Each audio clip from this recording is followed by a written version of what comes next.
Did you miss us? Because we missed you. Welcome to the latest installment of Press Breakers, where UP Power enters the spotlight. I am your host, Daily Press Sports Editor, the big dog Mitch Vosburg, chatting with you from beautiful, scenic downtown Escanaba. So let's get right into the show. So, obviously got a lot of football going on. It's going to be a really football-heavy episode. Big game for the Eskymos here, week 2. In Cadillac, a team that they hung in tight with last year in their first ever meeting, just fell short, and man, there was no shortage of dramatics week 2 this year. Down 21-13 with just over 2 minutes left, Escanaba had the ball, drove down the field, and managed to score a touchdown on an untimed down thanks to a pass interference call as the final horn sounded. Esky got the 2-point conversion, pushed overtime, got the game winner. Nolan Bing found Alex Stahlberger on a wheel route in the end zone, and then Esky forced a 4-and-out to win it. And here's what head coach Bailey Lamb had to say after the win over the phone. Yeah, I think this is one of the biggest wins we've had in a while. I think just as a jump starter for the program, the kids are on the sideline, and when we were driving down to go tie it, one of our senior captains, Javon Stevenson, is like, one drive to change everything. One drive, to change everything. And the kids rallied around that, and I just so proud of them for how they handled it. Man, this is I had a feeling that Esky was gonna go 1-1 split these first 2 games, and fortunately, hey, I'm right. I guess I know what I'm talking about sometimes, but no, it's a big win for the program. Big win. Big momentum boost now going 1-1 into Petoskey this week, who, according to my sources, has not 1, not 2, but 3 Division I commits. And a team that really put a world of hurt on Escanaba last year. It's just going to be in Escanaba, so if you see some random guy with a camera and maybe a man bun roaming the sidelines, that's me. Stop and say hi. I promise I don't bite. I got a court order saying I can't do that anymore. Nah, just kidding. But, no, big win for the Eskimos.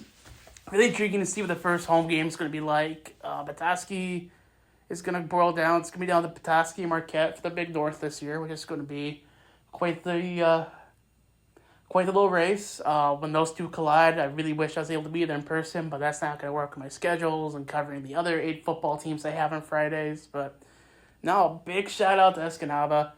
Big win, 1-1 coming to week 3. Love to see it. Shifting to Gladstone now. Like I mentioned in the last episode, Nagani's a better matchup for Gladstone. And, another question I have too now is, why in the world do teams still kick to Casey Alwarden? I don't get it. That's literally like pouring 2 gallons of gasoline on an open flame. Like, Alwarden, 99-yard kick return for a touchdown. Gladstone's still in touchdown and 28-7 loss. Again, like I mentioned, Nagani was a better matchup for Gladstone because of the physicality in the trenches. Got a backup quarterback, and I believe I know the reason why that is, but I don't have anything confirmed, so I'm not going to discuss anything with that going forward until they have it confirmed. Now, again, Gladstone has Kingsford at home this week. Kingsford's 2-0. That's going to be a tough one. Just a tough opening stretch for Gladstone, like I mentioned a couple weeks ago. I just want to see how they survive this before I really put a final record pin to them. But, Braves, Flivers. If you don't know what a Fliver is, look it up. It's actually kind of a cool mascot name. UP's full of some cool ones. I mean, we got the Wires being Nimrods for crying out loud. But, yeah, Braves, Flivers at Marble Athletic Field in Gladstone. It's Gladstone's home opener. If you're not in Escanaba, get to Gladstone.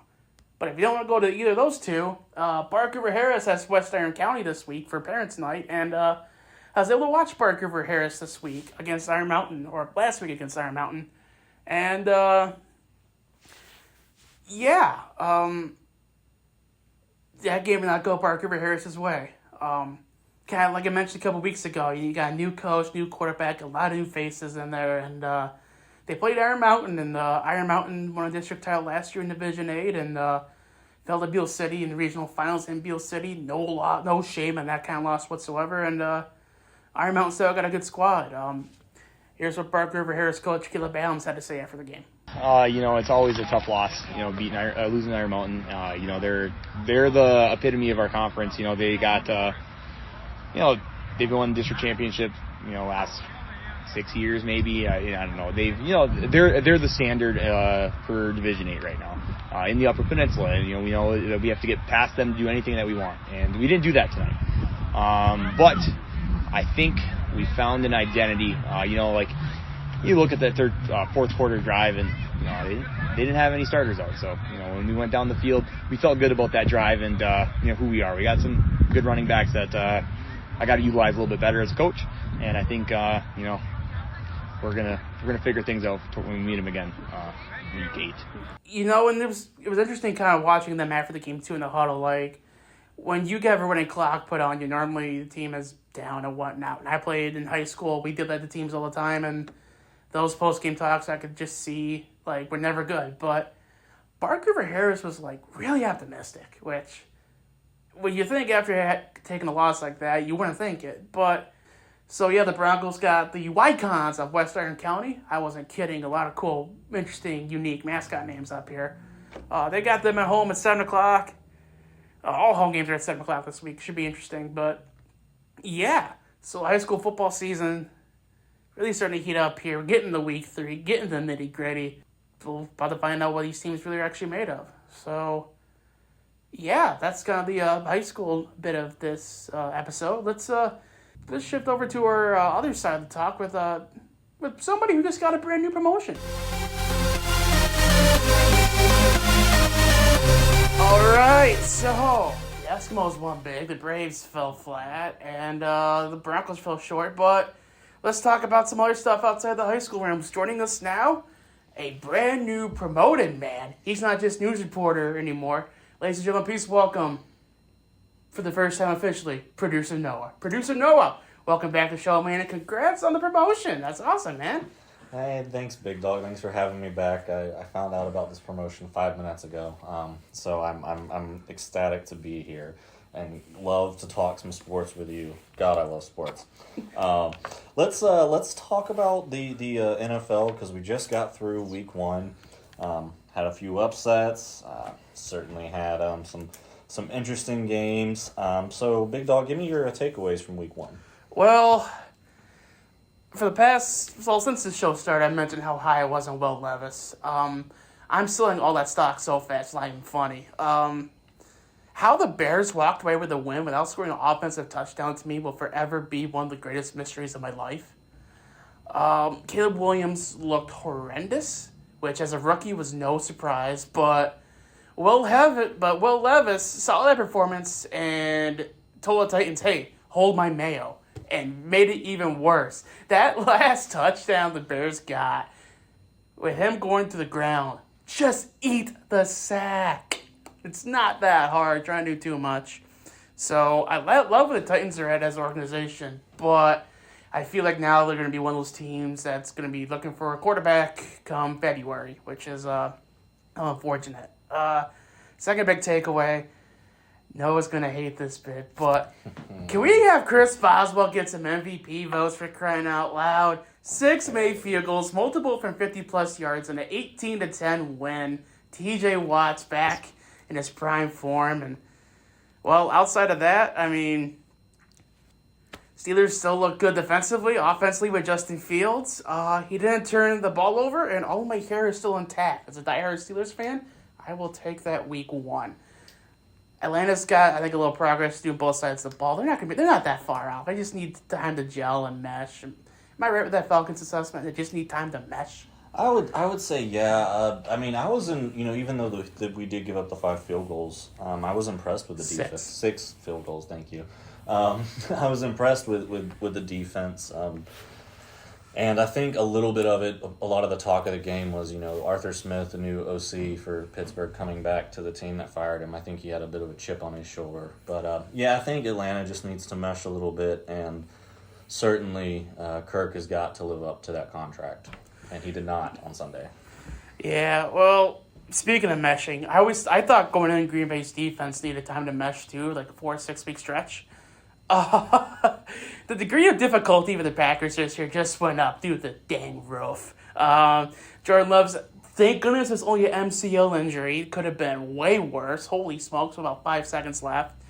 The Packers are in a tough spot. Like I mentioned, my love for the Titans. Now, preparing to start week 2 against Indy, a game I'll get to later, is none other than the greatest hype from the 2022 NFL draft class, Malik Willis.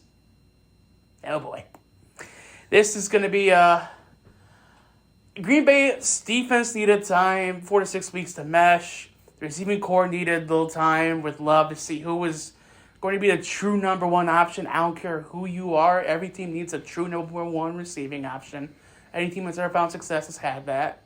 Don't at me at that. It's 100% true. And now Indy comes into town this week, and Indy looks like they're going to be a problem if they can stay healthy, but they're really underrated receiving core. But again, I'll get to that later. So Green Bay's in a tough spot. The Detroit Lions. Well, I kind of mentioned beating the brakes off, and that did happen in overtime. Detroit the play was basically just run through this guy's face over and over with David Montgomery, over and over and over. And yeah, the secondary still needs a little time. Terry and Arnold had 2 PI calls that were absolutely brutal. But once that secondary gets a chance to mesh, and once the Lions find a number 2 pass rush option outside of Aiden Hutchinson, which the Rams could not block with a Mack truck, Detroit's going to be a really big problem. They're not going to go away anytime soon. And finally, the Monday Night Football, game I watched at a local establishment here, because I'm trying to get sponsors right now. The New York Jets are going to be the living, breathing definition of mid this year. I saw a parallel to what the Pittsburgh Steelers were last year. That was a definition of mid. Holy smokes. You see a team week 1 with an offense that has some question marks, but a defense people feel can be elite. And you get beaten down by San Francisco week 1. Outside of Garrett Wilson, I don't see another really good receiving option. Breece Hall, I think, is a solid running back, but he had a fumble that kind of cost him in that first half. And that Jets defense, I don't know what happened there. I get it, San Francisco's good, but without Christian McCaffrey to deal with, and man, it's like, I get it, the schedule's going to lighten up for the Jets, thank goodness, but that game kind of got to a point where I have a couple red flags right now with the Jets. So yeah, I think a lot of people were changing their betting lines once they saw that CMC was out. But give credit to the man that stepped up. I'm blanking on his name right now. His name is Jordan Mason. Unfortunately, one of my keeper leagues I have with sports reporter Adam Hinch was a keeper league. I kept CMC and Jameer Gibbs, but I snagged Jordan Mason just in case something happened, and I beat the defending champ. He got me 25 points. Let's go! Yeah, so hats off to Jordan Mason. Heck of a game. Georgia Tech alum, baby. Let's go. Yeah, so college football had a pretty interesting week too, didn't it? Yeah, it did. We are, staying on the football tone, switching gears, NFL to college. I know you've already seen it, but Michigan lost to Texas. And, I can't say that I was personally surprised, but I expected it to be a little bit closer of a game. What are your thoughts, Big Dog?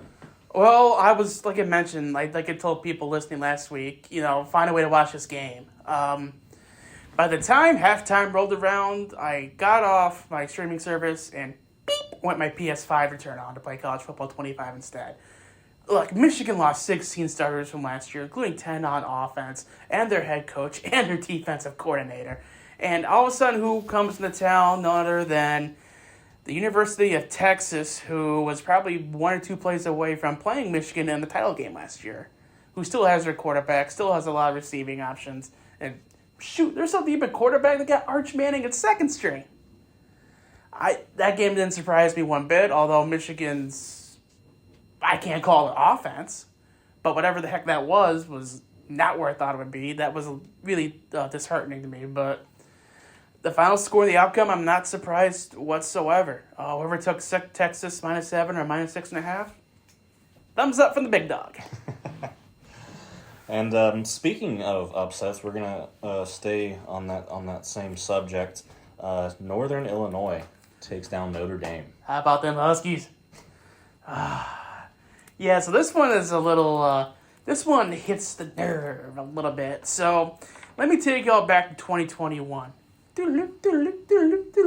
So here we are, July 2021. Your boy, the Big Dog, is at Ford Field for the Mid-American Conference Media Day. The first coach I talked to was a first-year coach for Northern Illinois by the name of Thomas Hammock. You saw him as a guy get really emotional during this post-game press talk. And I talked to him, and he mentioned, he was pretty bland, pretty cut and dry. And I walked away thinking, first-year coach, they have Rocky Lombardi at quarterback. Blech. I saw what he did in Michigan State. I'm picking them to finish last. No way NIU wins the MAC West or even sniffs that part, especially what I saw the year before in NIU, which is brutal. Then we get to CMU-NIU in the 2021 season. CMU's 18-point lead turns into a deficit. And with less than 10 seconds left, CMU just needs one field goal to win the game, stay alive in the MAC West, ultimately win the MAC West, go to Ford Field, win the MAC. So my dream being a Ford Field in the afternoon and going to Red Wings game at night with all my friends is the perfect way to cap off my senior year. Perfect. The snap was off, the hold was bobbled, the kick never got up, NIU tackled it over. NIU won. NIU and Central tied at 6-2 in the MAC West that year. NIU won the tiebreaker head-to-head matchup. NIU won the MAC. So NIU spoiling people's lives is not an unfamiliar feeling to me whatsoever. But honestly, tip my cap to Hammock and the Huskies, man. That's whenever a MAC team can pull upset, it's awesome. But do it in Notre Dame against number 5 Notre Dame, man. It's a great day to fly that pirate flag as the MAC tries to get established. It's awesome, man. I love seeing. I really hope NIU finds their way to get into the playoff somehow, especially with their offense is so old school. But yeah, all the nightmares that resurfaced are now drowned away. And congrats to the Huskies, great win. Yeah, it really was, and I mean, how could you not? I mean, unless you're a Notre Dame fan, I mean, how could you not be happy for them? Just because it was such a good game, and also kudos to the man that picked up the ball after the kick was blocked and slid down. I feel like, obviously I'm not an athlete. That's why I'm talking on the mic about athletes. That makes two of us. But I feel like I would have picked the ball up and tried to score even though there was no time left. So hats off to him. Now, we're going to stick with college football, and this is not an upset, but it might be upsetting. And I want to preface with this because you guys know I do come from Georgia. So the name Deion Sanders means a lot to Falcons fans and Braves fans. And however, he has transitioned into coaching college football for Colorado. He's got his, was it both of his kids are on the team? He's got Shadur and Shiloh. I think he has a daughter. Right. Other sports too. Well, anyways, his son Shadur is the quarterback for Colorado. And typically at home, when Colorado scores a touchdown, they play their school's fight song. As every school ever has ever done. Just very boilerplate, that's how you get the fans engaged. Well, it was reported that Deion Sanders asked the PA or whoever was in charge of the booth to not play that fight song. Instead, they wanted to play Shadur's rap song. Now, before I let you go off, Big Dog, I just want to say I've been seeing all the slander against Sanders and how he's a quote-unquote distraction, and I didn't buy it. But after these comments, and I'm starting to buy it. I think, maybe it's time to move on if this is what it's going to be. But Big Dog, what are your thoughts on that? This is the dumbest. I can't swear because there are kids listening, so I gotta really filter the way I talk right now. As a 4-year letter winner in band, yes, it makes me sound nerdy. I played football, marched at halftime, then played football second half. I'm a band geek at heart that's also a sports guy. You're messing with the tradition to help boost your son's ego? Are you flipping kidding me? And I really don't want to say flipping right now, but I have no choice but to say flipping. This is whatever. I'm just done with this whole Deion Sanders thing. I mean, it's blatant nepotism. is what it is. Gee, you think? Gee, you think? I mean, shoot. So let me get this straight. So the coach of a team last year that goes 4-8. Now they're 0-2 and rank second to last or dead last and running the ball. A team that has like no identity whatsoever. It tries to live in the transfer portal, which by the way, you can't do. And all of a sudden, you want to mess with one of college football's best traditions. You want to go after the band now? No, sir. No, sir. No. Yeah, the band certainly didn't go 4-8 last year. No, absolutely not. Absolutely not. I mean, the band's the only people that actually show up to your game because they have to. They will cheer for you. That's all you have. And the way this Colorado season's going to go, that's going to be all they have again. So, are you really... You got to be joking me right now with this. Like, this whole thing just feels like a scheme to get his kids in the league. You can't convince me otherwise at this point. What we did at Jackson State, awesome. I thought it was the coolest thing ever. But now he's in Colorado at the D1 level with the big boys, and he can't hang. I'm sorry. It's pretty blatant obvious to me.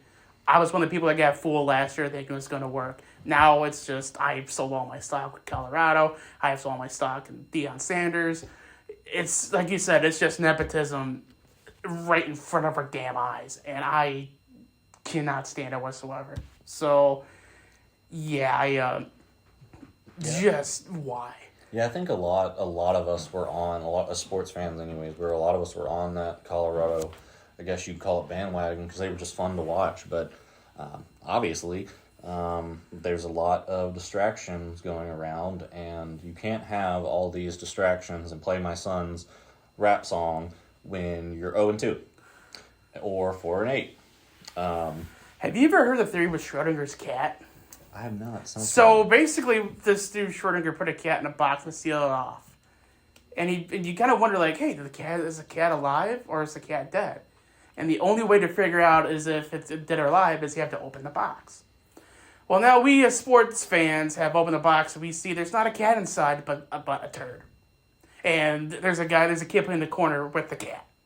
So, yeah, we all thought it was going to be something cool. We all thought it was going to be a cat. Nope, it's just a polished turd.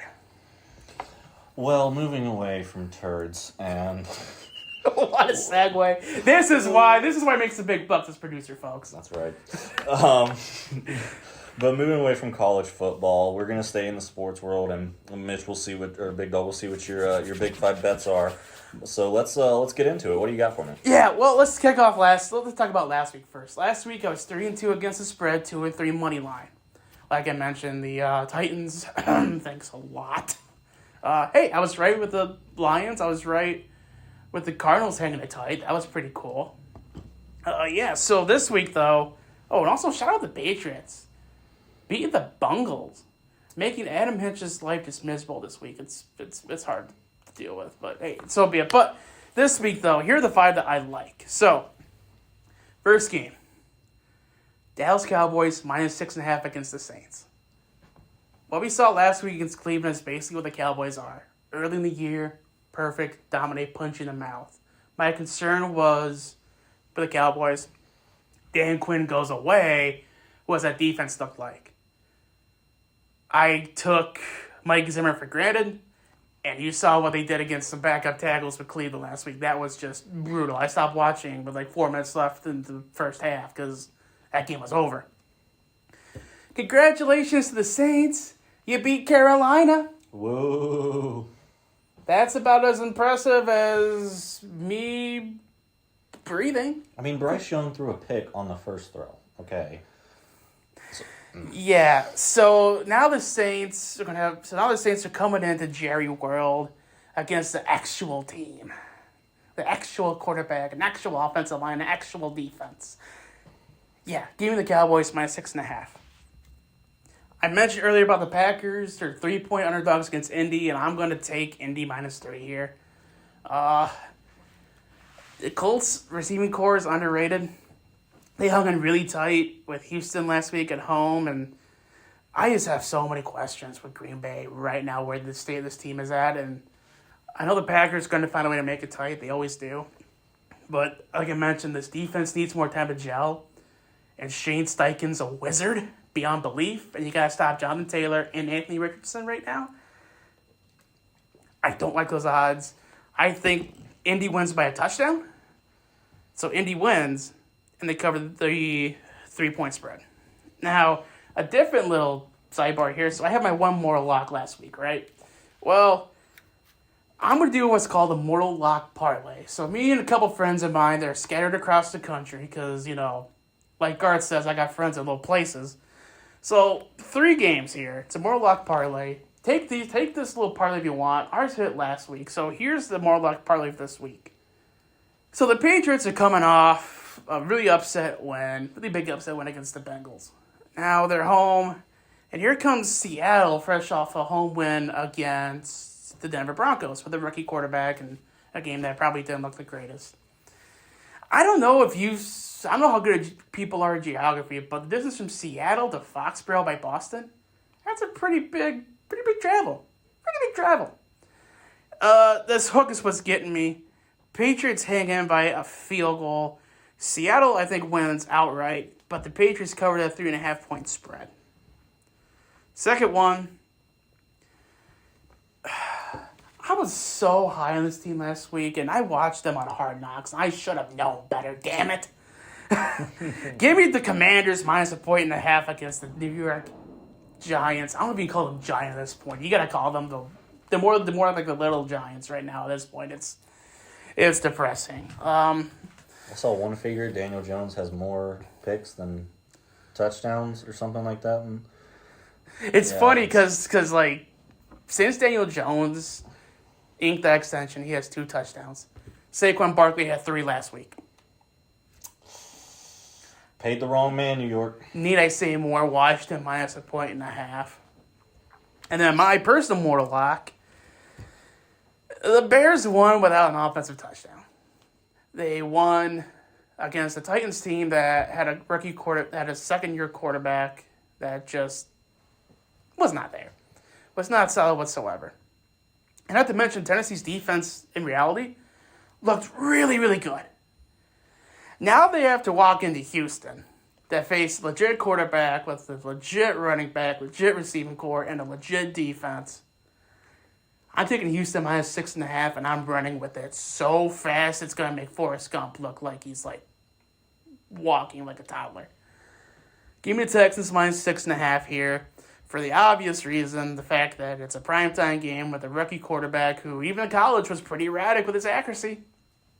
Sure, the Bears' defense looked good, but this is a totally different beast going from Tennessee to Houston, especially in Houston for Chicago to be on the road. So, yeah, hopefully we do better than 500 this week. But again, we're in week 2. There's still a lot of time to figure stuff out. Right, Noah? That's right.